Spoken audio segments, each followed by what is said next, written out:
নমস্কার সবাইকে, স্বাগত জানাই সবাইকে আমার এই প্রথম ভ্লগে, যেখানে এই ভরা শীতে বেরিয়ে পড়েছিলাম দার্জিলিং ঘুরতে। আর সেই দার্জিলিং ঘোরার জন্য বেছে নিয়েছিলাম তিস্তা তোরসা এক্সপ্রেসকে, যেটি প্রত্যেক দিন শিয়ালদা থেকে ছাড়ে দুপুর 3টের সময় এবং পরের দিন রাত 2টোর সময় নিউ জলপাইগুড়ি জাংশনে গিয়ে নামিয়ে দেবে আপনাদের। আর এই দীর্ঘ যাত্রাপথে মানে ট্রেনটি দুপুর 3টের সময় ছাড়ছে শিয়ালদা থেকে, তারপর গিয়ে এনজেপি পৌঁছাচ্ছে আপনার রাত্রি 2টোর সময়, 2:10-এর সময় স্কেডিউল টাইম। তো 11 ঘন্টা 10 মিনিটের মতো টাইম লাগছে। তো সেক্ষেত্রে ট্রেনটি এর মাঝখানে টোটাল 19টি স্টেশনে হল্ট দেয়। আর এই মাঝখানে আপনারা দেখতে পাচ্ছেন যে খুব সুন্দর সূর্যাস্ত হচ্ছিল, তাই আমি সেটার একটা ছোট্ট ক্লিপিং নিয়েছিলাম, দেখতে খুব ভালো লাগছিল। দেখতে দেখতে আমরা পৌঁছে যাই নৈহাটির পরে ব্যান্ডেলের পরে আপনারা এখন দেখতে পাচ্ছেন অম্বিকা কালনার পরে আমরা পৌঁছে যাই নবদ্বীপ ধাম, শ্রী চৈতন্য মহাপ্রভুর জায়গা নবদ্বীপ ধাম, আমাদের সবারই খুব প্রিয়। সেখানে আমরা পৌঁছে যাই এবং ধীরে ধীরে যতগুলি স্টেশন আমি পেরেছি এই রাত্রিবেলা জার্নিতে কভার করেছি। আর সব খাগড়াঘাট রোড, এই স্টেশনটি বোধহয় আপনারা সবাই কম বেশি বাঙালি ব্লগারদের যারা ফলো করেন তারা সবাই চেনেন। এখানে ট্রাভেল উইথ কৌশিকের বাড়ি। আর তারপরে আজিমগঞ্জ চলে এলো। এরপরে আমি সোজা রেকর্ড করেছিলাম যখন আমরা ফারাক্কা ড্যাম পার হচ্ছিলাম। আপনারাও শুনে নিন আওয়াজটা একবার, খুব সুন্দর লাগছিল শুনতে।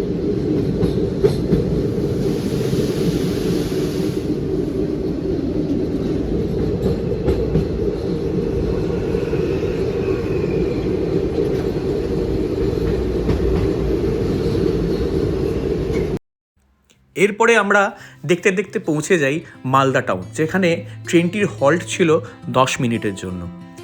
মালদা টাউনে আমি দেখলাম প্রচুর ধরনের খাবার পাওয়া যায়। অন্য ব্লগেও আমি দেখেছি, বাঙালি ব্লগে, যে মালদা টাউনে প্রচুর খাবার পাওয়া যায়। যদিও আমরা আইআরসিটিসির অর্ডার ইন দি ট্রেন বলে যে সেগমেন্টটা আছে, ওখান থেকে আমরা অর্ডার করে নিয়েছিলাম খাবার। তো দেখতে দেখতে মালদা টাউনও ছেড়ে দিলাম আমরা। তারপরে আমরা পৌঁছে গেলাম সামসি ছেড়ে বেরোনোর পরেই কিছুক্ষণের মধ্যে আমরা নেমে গেলাম নিউ জলপাইগুড়ি জাংশনে। একটু ট্রেনটি ডিলে করেছিল আমাদের, আগে থেকেই এখানে আমরা আইআরসিটিসি অ্যাপ থেকে রিটায়ারিং রুম বুক করে রেখেছিলাম। তো নামার পরে আমরা সেই রিটায়ারিং রুমে চলে যাই এবং এই রিটায়ারিং রুমটি অবস্থিত আপনাদের 1 নম্বর প্ল্যাটফর্মের ওপর, ঠিক এক্সিকিউটিভ লাউঞ্জ যেটা আছে তার পাশ দিয়ে এটি সিঁড়ি উপর দিকে উঠে যাচ্ছে। তো সেখান দিয়েই আপনার এই রিটায়ারিং রুমে আপনি যেতে পারবেন। তো সেখানে 3 ঘন্টা রেস্ট করার পরে ভোরবেলা 5টা নাগাদ আমরা আবার বেরিয়ে পড়ি, কারণ আমাদের এখন যেতে হবে গন্তব্য একটাই, সেটা হচ্ছে শিলিগুড়ি জাংশন, যেখান থেকে আমরা এখনও ঠিক করিনি, আমাদের না গাড়ি বুক করা ছিল না আমরা হোটেল বুক করা ছিল। আমরা বেরিয়ে পড়েছিলাম যে যাই, গিয়ে দেখা যাক কি হয় না। ঠান্ডা খুব ছিল। ডিসেম্বরের 6 তারিখ আমরা ট্রেন ধরেছিলাম এবং 7 তারিখ রাত 2:25 নাগাদ আমরা এনজেপি নেমেছিলাম। তারপর ওখানে রিটায়ারিং রুমে রেস্ট নেওয়ার পরে আমরা বেরিয়ে পড়ি শিলিগুড়ি জাংশনের উদ্দেশ্যে।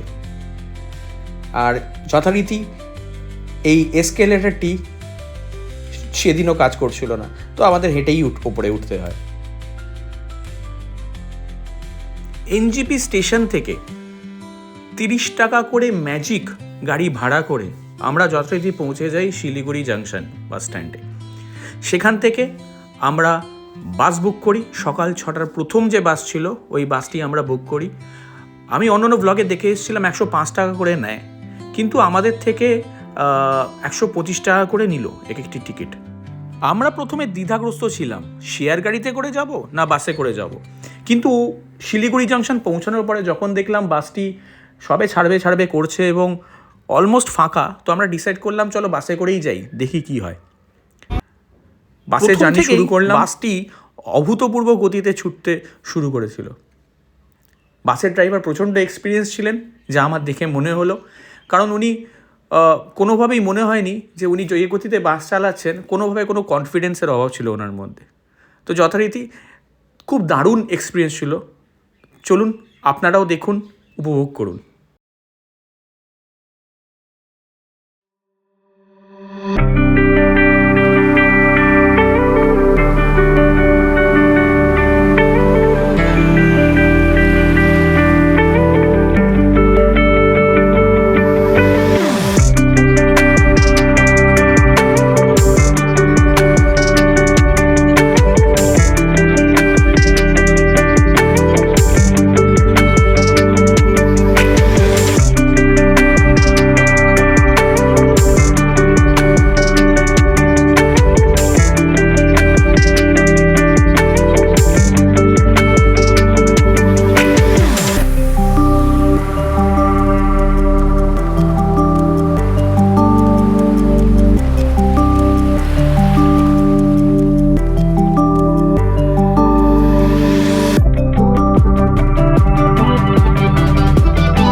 আটটা পঞ্চাশ মিনিটে আমরা পৌঁছে যাই দার্জিলিং স্টেশনে।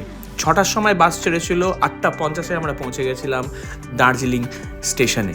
তার মানে 2 ঘন্টা 50 মিনিট, মাত্র 2 ঘন্টা 50 মিনিটে আমরা পৌঁছে গেছিলাম দার্জিলিং শিলিগুড়ি থেকে। আর এখানে পৌঁছানোর পরেই কাঞ্চনজঙ্ঘা, মানে আমাদের কাঞ্চনটাকে দেখে সত্যি মানে স্পিচলেস হয়ে যাওয়ার মতো অবস্থা হয়েছিল আমাদের।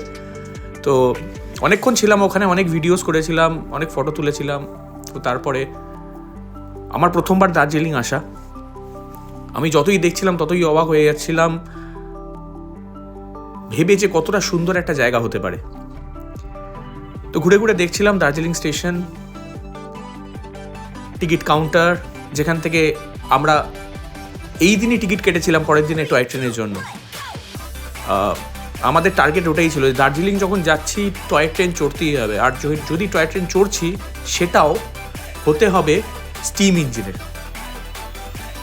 1,500 টাকা করে টিকিট এক একজনের, যাই হোক না কেন লাইফ টাইম এক্সপিরিয়েন্স এটা হয় টয় ট্রেন চড়লে পরে। তো আমি তো সবাইকে রেকমেন্ড করবো, 200% রেকমেন্ড করবো যে আপনারা যদি দার্জিলিং আসেন তাহলে please please please toy train চড়বেন। টাকার ব্যাপারটা ভাববেন না, টাকা আজ আছে কাল নেই।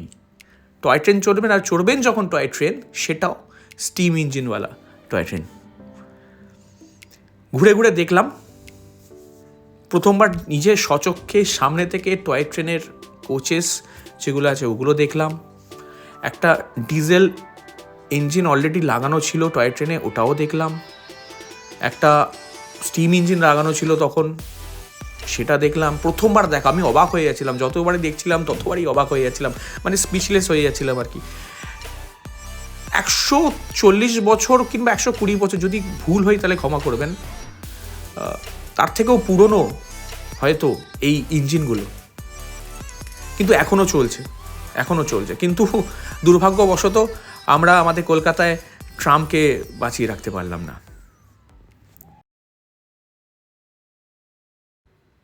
যাই হোক, আসুন দেখে নিই আরও কিছু গ্লিম্পস এই দার্জিলিং স্টেশন, টয় ট্রেন আর কাঞ্চনজঙ্ঘা সব একসাথে। আবহাওয়া খুবই ভালো ছিল, দারুণ দারুণ ভিডিও আর ফটো উঠেছে।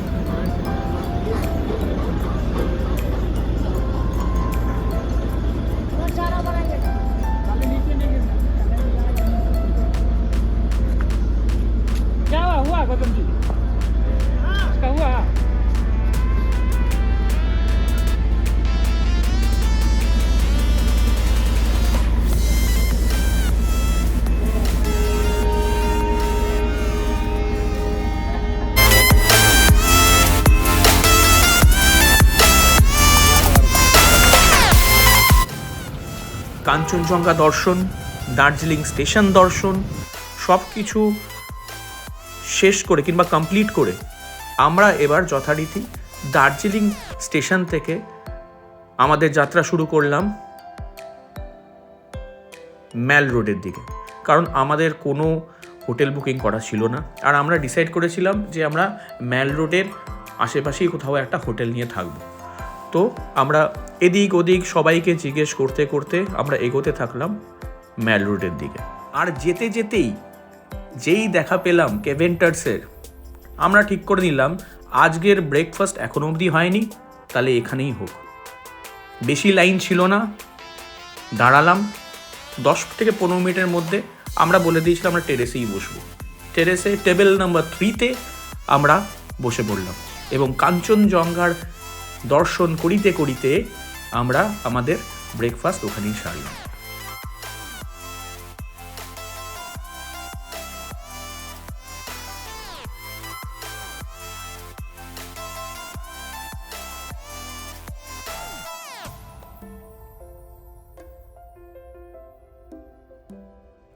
ব্রেকফাস্ট কমপ্লিট করে আমরা যথারীতি আবার বেরিয়ে পড়লাম আমাদের হোটেলের খোঁজে। হাঁটতে হাঁটতে এসে পৌঁছালাম দার্জিলিং ম্যাল। ওখানে একটু ঘোরাফেরা করে আমরা আমাদের হোটেল খোঁজ জারি রাখলাম।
ম্যালে ঘোরাফেরা কমপ্লিট করে এবং কিছু দরকারি জিনিসপত্র কিনে আমরা আমাদের হোটেলের খোঁজে এবার চললাম আস্তাবলের রাস্তা দিয়ে, যেটা দিয়ে 3টে রাস্তা চলে গেছে, লোয়ার টুংসুং রোড, আপার টুংসুং রোড এবং তার উপরে জাকির হোসেন রোড। তো আমরা গেছিলাম আপার টুংসুং রোডের দিকে।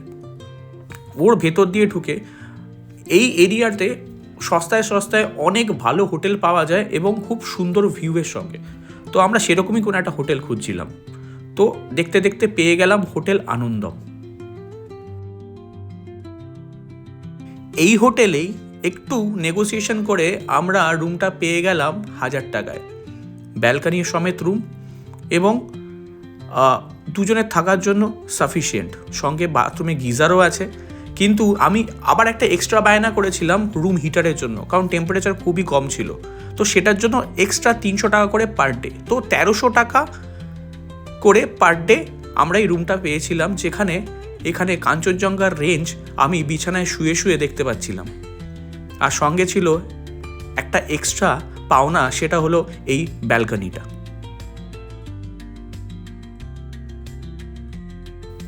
এরপর আমরা ফ্রেশ হয়ে বেরিয়ে গেছিলাম ঘুরতে এবং লাঞ্চ করতে। তো সেই দিন সারাদিন কী করলাম, রাত্রিবেলা কী করলাম, সেটা নিয়ে আসবো পরের পর্বে। সঙ্গে থাকবেন, সাপোর্ট করবেন। ধন্যবাদ।